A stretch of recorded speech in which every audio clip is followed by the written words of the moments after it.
spooky friends, welcome back to Buzztober. I'm so happy that you're here. Welcome to day 20 motherfucking 7. Can you believe it? Wow, I can't even believe it. I was gonna say I've made it 27 days, but I know we skipped a day. I technically recorded though. It's not my fault. The audio got 50 shades of fucked up, but that's okay. Like I said, you're gonna get 2 bonus episodes as well, so this will go on through November 2nd. So I am so excited to be with you guys today, and I know I had just read a couple stories from the person who wrote in, I'm a search and rescue officer for the US Forest Service, and I have some stories to tell. I love it, and I have read the first 2 parts. I've never read part 3, so that is what we're gonna read today. We're gonna read part 3, and what we're drinking today. So I don't know if you noticed, but this cup is just unbelievably adorable and fitting. I know it's not like spooky, but like, you can snuggle and be spooky at the same time, right? That's what I'm telling myself. So what's in here today, I got apple cider over from Trader Joe's. If you haven't tried it before, it's so good. Heated it up a little bit and then put some bourbon in here. So would highly recommend doing that if you just want a little bit of a boozy apple cider drink. And it is still hotter than Hades in Florida, so this isn't probably the best idea, but we're going with it. I just really wanted to get into the fall vibes because as I'm recording this, we are in October, so let's stay snuggly and stay spooky today. Okay, I want to die. That was lame as hell.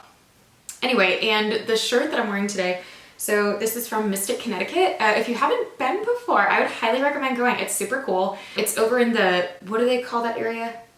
The northeast? Yes, the northeast. So it's like kind of near Boston, and it's in Connecticut, so it's definitely worth it. I went there for the 4th of July this year and I would highly recommend it, especially if you love the movie Mystic Pizza. The actual Mystic Pizza location is in Mystic. I know, your brain is just fucking blown right now. Anyway, so if you are of legal drinking age in the country that you're watching this from, please join me in having an adult bevy, or if you'd rather have an energy drink, a soda. If you want to be a hydrated queen, hydrate up, girl. I love it. I love it. And go ahead and join me. And I'm going to go ahead and take a sip. Go ahead and join me in part 3 of I'm a search and rescue officer for the US Forest Service, and I have some stories to tell. Also, I never want to leave this out. Please, please, please, I'm begging you, never drink and drive. It is the dumbest thing that you could possibly do.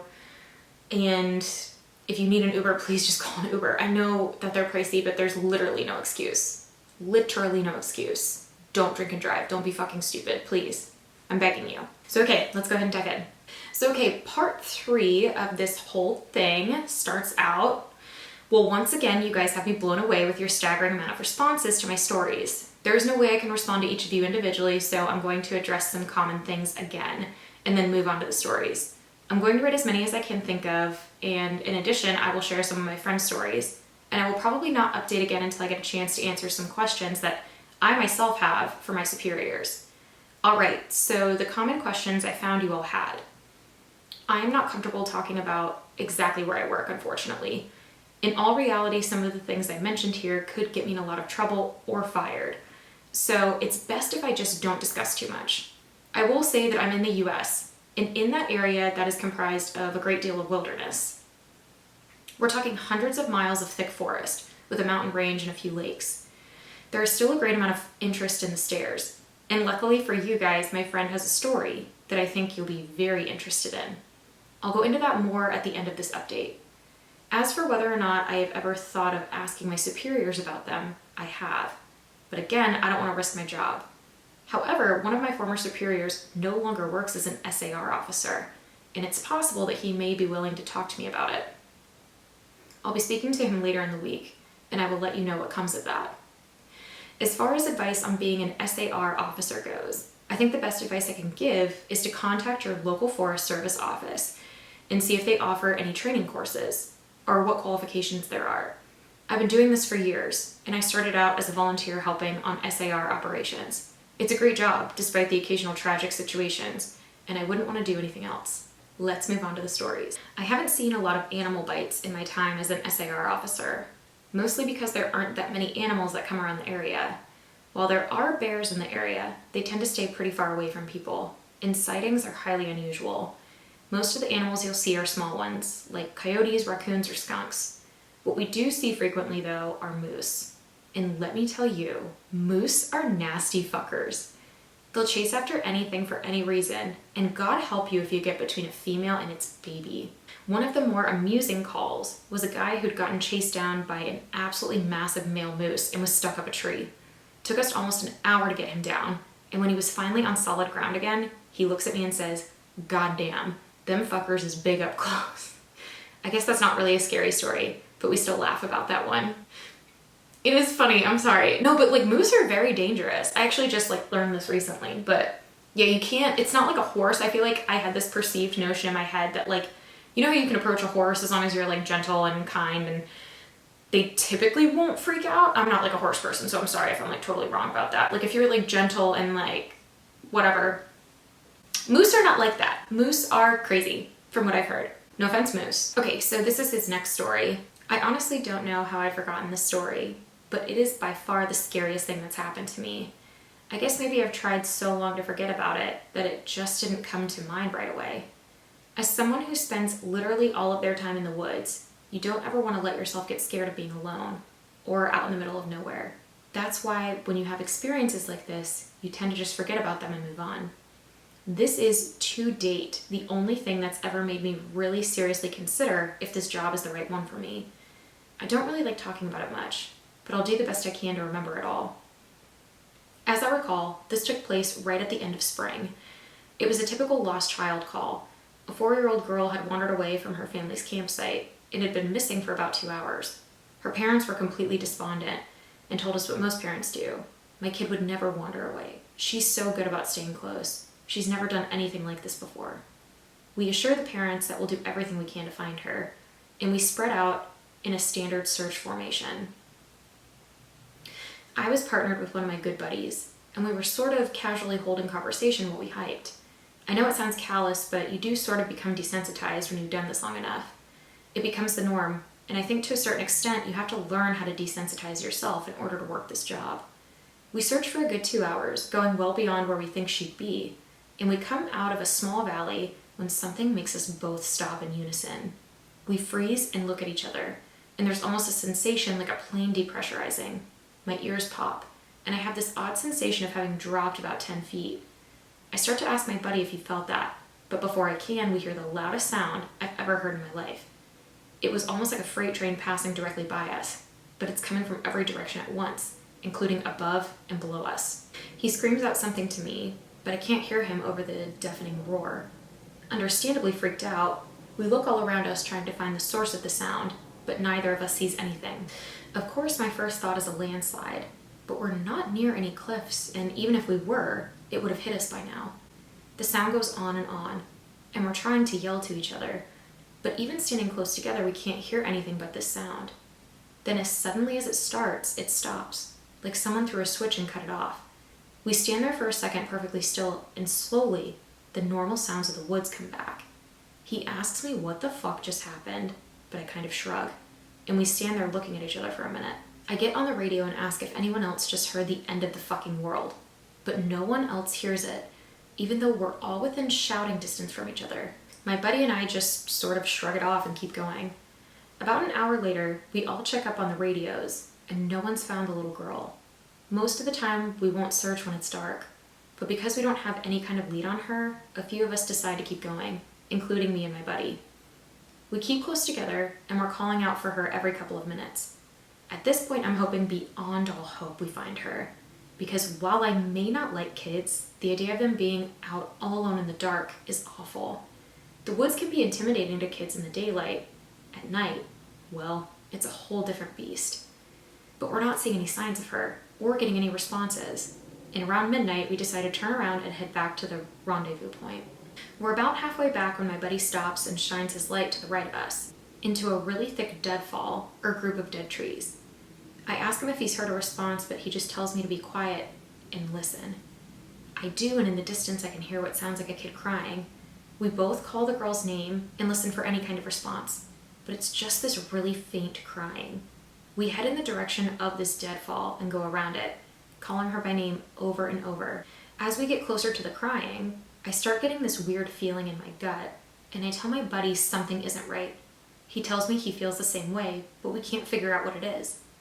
We stop where we are and call the girl's name again, and at the same time, we both figure it out. The crying is on loop.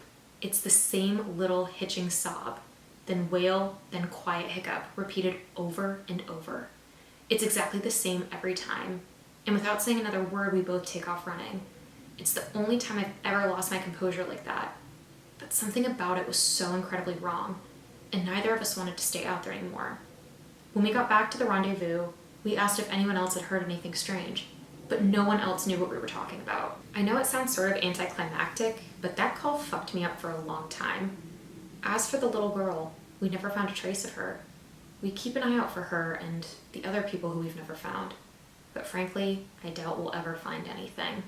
Okay, so then he goes on to read, of the missing persons calls I've gone out on, only a handful have ever resulted in a complete disappearance, meaning no trace of the person and no body ever found. But sometimes finding a body just leads to more questions than answers. Here are some of the bodies we found that have become infamous to our team. A teenage boy whose remains recovered almost a year after he vanished. We found the top of his skull, 2 finger bones, and his camera almost 40 miles from where he was last seen. The camera, sadly, was destroyed. The pelvis of an older man who had vanished a month earlier. That was all we found. The lower jaw and right foot of a 2-year-old boy on the highest peak of a ridge in the southern part of the park. The body of a 10-year-old with Down syndrome, almost 20 miles from where she vanished. She died of exposure 3 weeks after going missing, and all of her clothes were intact except for her shoes and jacket. There were berries and cooked meat in her stomach when they did the autopsy. The coroner said it appeared as if someone had been taking care of her. There were no suspects ever identified. The frozen body of a 1-year-old baby, found a week after vanishing in a hollow trunk of a tree 10 miles from the area he was last seen. There was fresh milk found in his stomach, but his tongue was gone. A single vertebrae and a right kneecap of a 3-year-old girl, found in the snow almost 20 miles from the campground. Her family had been at the previous summer. Okay, so then OP goes on to say, now on to a couple of the stories my friend told me. I mentioned that you were all interested in the stairs and you're in luck. He said a closer encounter with them, though he doesn't have an explanation for them. He does have a bit more experience with them than I do. My buddy has been an SAR officer for about 7 years. He started when he was a junior in college, and he had a very similar experience when he first encountered the stairs. His trainer told him almost the same thing mine did, which was never go near, touch, or ascend them. For the first year, he did just that. But apparently, his curiosity got the better of him, and on one call, he broke away from the line and went to go check a set of them out. He said they were about 10 miles from the path where a teenage girl had vanished, and the dogs were following a scent. He was on his own, lagging behind the main group, when he saw a set of stairs off to his left. They looked like they were from a new house, because the carpeting was pristine and white. He said that as he got closer, he didn't feel any different or hear any weird noises. He was expecting something to happen, like bleeding from his ears or collapsing. But he got up right next to them and didn't feel anything. The only thing he said that was odd was that there was absolutely no debris on the steps. No dirt, leaves, dust, anything.